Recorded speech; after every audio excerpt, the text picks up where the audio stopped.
Salve, salve pessoal! Estamos aqui agora para falar de futurismo. Vamos começar então a análise do futurismo por essa tela de Giacomo Balla chamada Velocità astratta, l'auto è passata. Ou a velocidade abstrata, o automóvel passou. Certamente vocês não estão vendo aqui o automóvel, sim, porque ele já passou. Olha só, a ideia de que o automóvel passou nos dá a percepção de que o que importa para o artista aqui, mais uma vez, não é um registro do real em si, um registro fotográfico da realidade, mas como eu, artista, percebo a ideia de movimento. Aliás, aqui, muito mais do que o objeto, em si, interessa registrar aqui a ideia de movimento. Então isso é muito importante para os futuristas de maneira geral. A ideia de dinamismo, de movimento. Fica atento para isso, isso é uma espécie de palavra-chave para a resolução de algumas questões.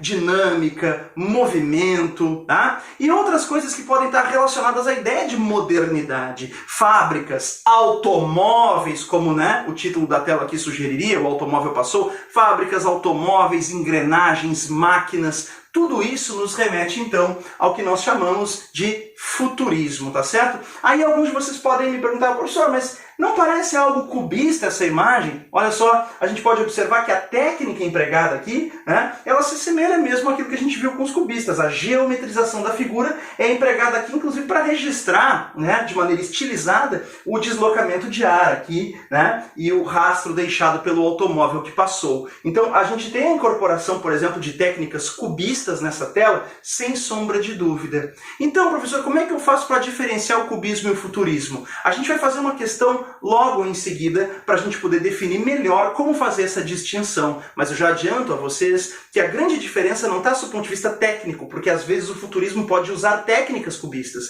Está do ponto de vista do conteúdo dessa arte, sobre os temas que vão ser trabalhados, mas a gente volta a falar sobre isso na sequência, tá? Por hora, vamos pensar aqui, por exemplo, nos grandes caracteres, nas grandes características desse movimento estético. O futurismo ele surge ali com o Manifesto Futurista de Filippo Tommaso Marinetti, grande expoente aqui do futurismo. E vai trazer então a celebração da tecnologia, da velocidade, o desprezo pelo passado, a valorização do imprevisto e da revolta. Aqui eu vou abrir um parênteses para dizer que esse elogio do caráter higiênico das guerras aparece no Manifesto Futurista de Filippo Tommaso Marinetti, certo? O que é o elogio do caráter higiênico das guerras? É exatamente isso, é considerar que existe gente demais no mundo, e que estamos caminhando com a evolução tecnológica para a constituição de uma super-humanidade. Evidentemente que alguns que não conseguirem acompanhar o curso do progresso,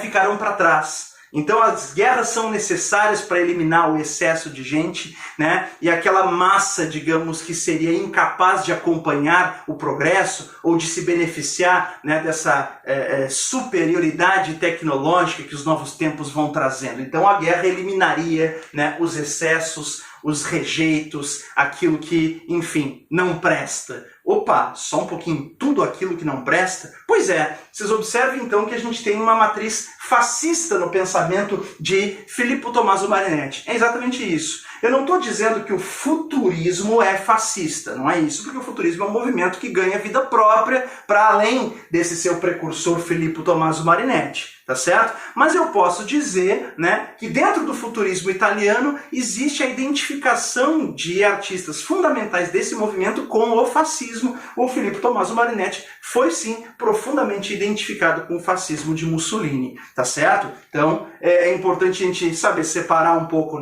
daquilo que aparece em alguns artistas, daquilo que seria o movimento futurista era fascista. Não dá para dizer isso, mas a gente pode dizer que ele tem alguma identificação com o fascismo italiano. Se aparecer isso em provas, a gente pode considerar correto. Mas como o movimento é muito mais amplo do que isso, interessante destacar, por exemplo, que no Brasil, certo, a gente teve uma enorme influência desse futurismo e isso não tem nada a ver propriamente com o fascismo, certo? A gente percebe que a Semana de Arte Moderna, ela procurava o quê? A destruição do passado.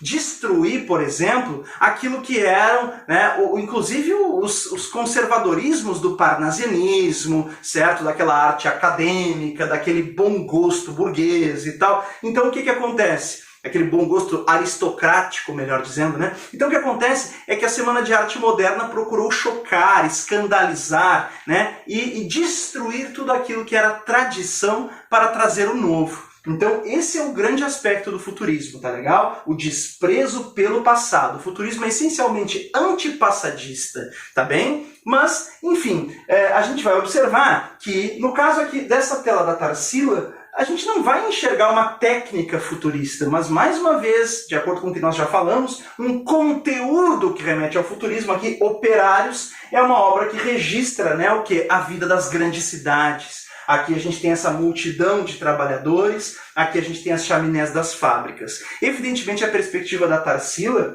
ela também traz aqui uma crítica social muito interessante, né, porque vai trazer, né, esse amontoado aqui de trabalhadores, os rostos como se estivessem empilhados, né? Algo que parece acompanhar também aqui a ideia das chaminés, ou seja, como se a gente tivesse mesmo diante de um processo de massificação e coisificação, objetificação, né, do ser humano envolvido nesse processo aqui das engrenagens da sociedade capitalista, industrial. Então, muito interessante essa concepção crítica da Tarsila, mas o mais legal de tudo na tela é que, apesar, né, de estarem aqui, digamos, empilhados, né, esses rostos aqui, a gente consegue identificar as particularidades de cada um, ou seja, a percepção de que ser humano é ser humano, né? Quer dizer, a gente não pode tratar, né, de gente como coisa, como objeto, como mercadoria, tá certo? Então, muito legal porque também nós temos a capacidade de identificar as particularidades aqui, então, dessas faces humanas que aparecem tão diferentes aqui, apesar de submetidas a um processo de massificação.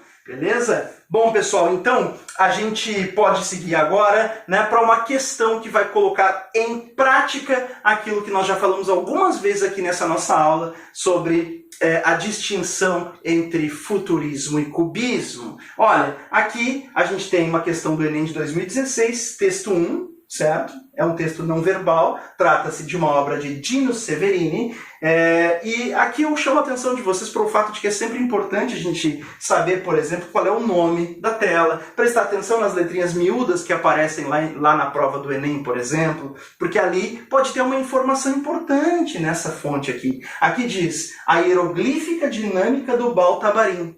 Olha só, hieroglífica dinâmica do Baltabarim. Vai dizer, hã? Não entendi nada, não me ajudou em nada isso aí, professor. Gente, vamos pensar, hieroglífica. Pensou em hieroglífico, lembrou o que é? Ah, lembrei daquela escrita antiga. É isso aí. Então, hieroglífica seria uma escrita, tá? Dinâmica. Dinâmica é o quê? Dinâmica é movimento. Vocês estudam física, caramba, vocês sabem disso. Então, olha só, a escrita do movimento do Baltabarim. Baltabarim deve ser um lugar, né? Então, é a escrita, o registro do movimento de um determinado lugar.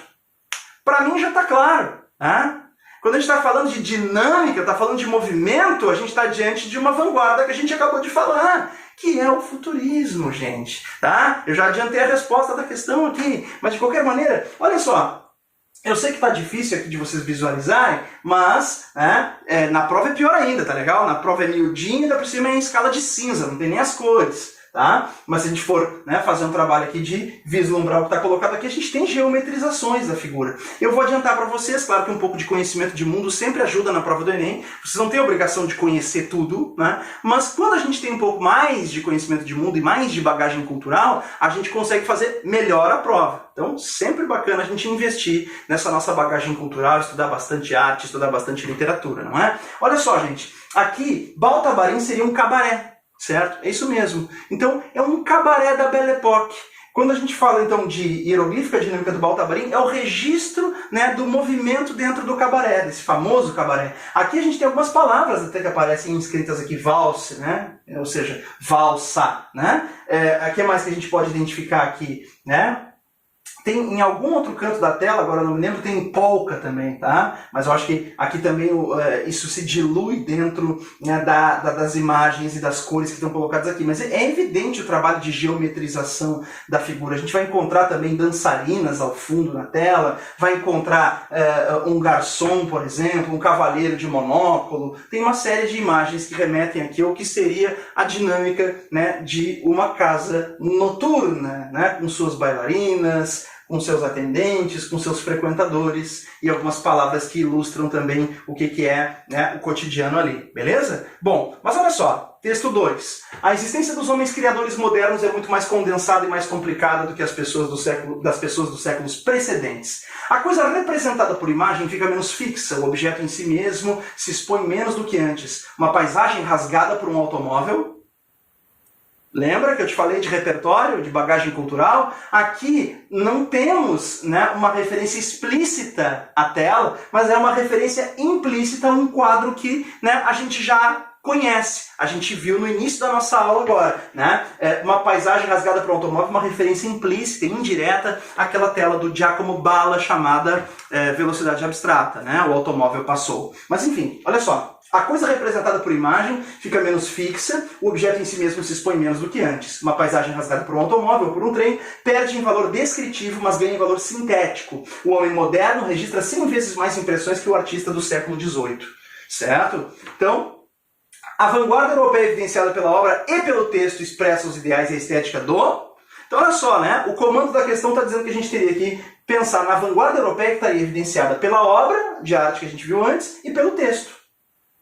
Então, quer dizer, o texto todo está falando de homem moderno, está falando de dinâmica, está falando de movimento, tá certo? Então, quer dizer, e se a gente pegar a hieroglífica dinâmica e a ideia de movimento que está aqui registrada, a gente vai ter que marcar a alternativa que remeta ao futurismo. Mesmo que exista uma técnica cubista na composição daquela imagem, né? Aqui é importante destacar que a gente tem aqui os ideais da estética, né, futurista, ou seja, o conteúdo, a ideia que está presente em futurismo é o que importa aqui, beleza? Então a resposta aqui seria a letra D.